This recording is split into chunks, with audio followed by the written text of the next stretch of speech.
because this is our first look at the recently announced Lego Horizon Adventures, which is a Lego adaptation of the Horizon games from Sony here.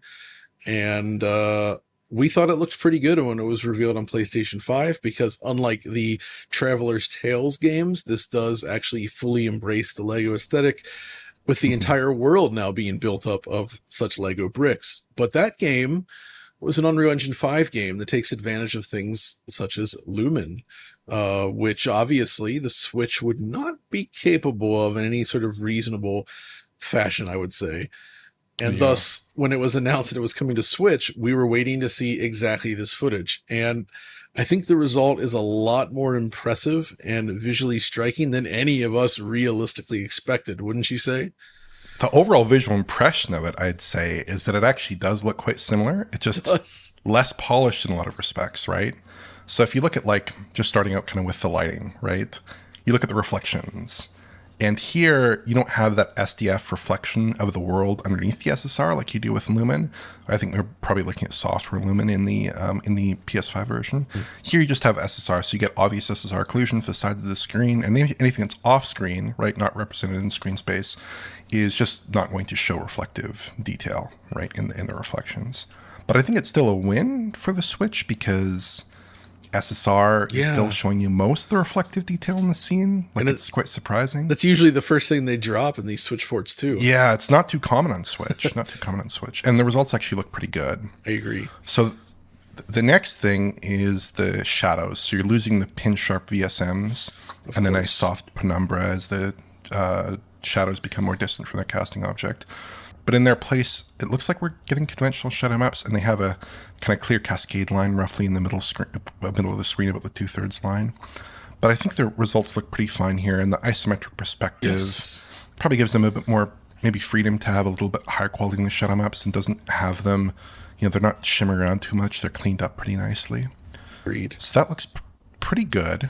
And then the last area where I think we're seeing major concessions, like really big concessions, would come down to the way the game is indirectly lit. So we're not getting Lumen GI here. It makes the game look a lot flatter in shadowed regions. In the few shots where we can get kind of a sort of direct comparison, the PS5 has a lot more lighting detail in areas where there's like a lot of occluding geometry to it. And there's a really nice gradient and a really nice fall off to the lighting in shadowed regions on PS5, whereas the Switch version is more like a binary, like it's in shadow or it's not, and it kind of looks similar. It looks like there's some AO in there, but it's not doing a great job. So those are kind of the big, like, 3 food groups of Switch downgrades here. Food groups. there are other downgrades that we can get to, but like the overall visual impression is just less polished. Like it's not like that super high quality material response everywhere that you see on PS5. But it does look really good for the Switch. When you look at a game like Lego Builder's Journey on Switch, which came out in 2021, that game did not have, I don't think it had AO, I don't think it had SSR. It was a lot more basic on Switch. So here we're seeing a game that is actually substantively a fairly similar looking game, even though the concessions are very obvious, I would say. Exactly. And Builder's Journey was Unity, I believe, and this is obviously Unreal Engine. I would say with all those points that you made, the main difference for the consumer is just that I feel like the PlayStation 5 version genuinely, it begins to look like you're actually looking at real bricks, like tangible plastic Lego blocks being filmed almost. You know what I mean? Like it has like this little, it's very close to this like realism. That's very, very impressive. The Switch version looks more like a traditional Lego game. Although obviously, again, Legos make up the entirety of the background, so it's still a little bit different, but it looks more game-like. But it's still largely very attractive. Obviously 30 frames per second as well, which is unsurprising. But it turned out, I think, better than I would have ever expected, to be honest. It's impressive how well this game scales, even down to all those little Lego details, the little bricks that make up the world. They're all pretty much preserved, right? Like that stuff's all like modeled out geometry, and it's like surprisingly rounded and very smooth. And the Switch version actually seems to retain that. So I'm impressed. I'm really impressed with how good this looks. Yeah.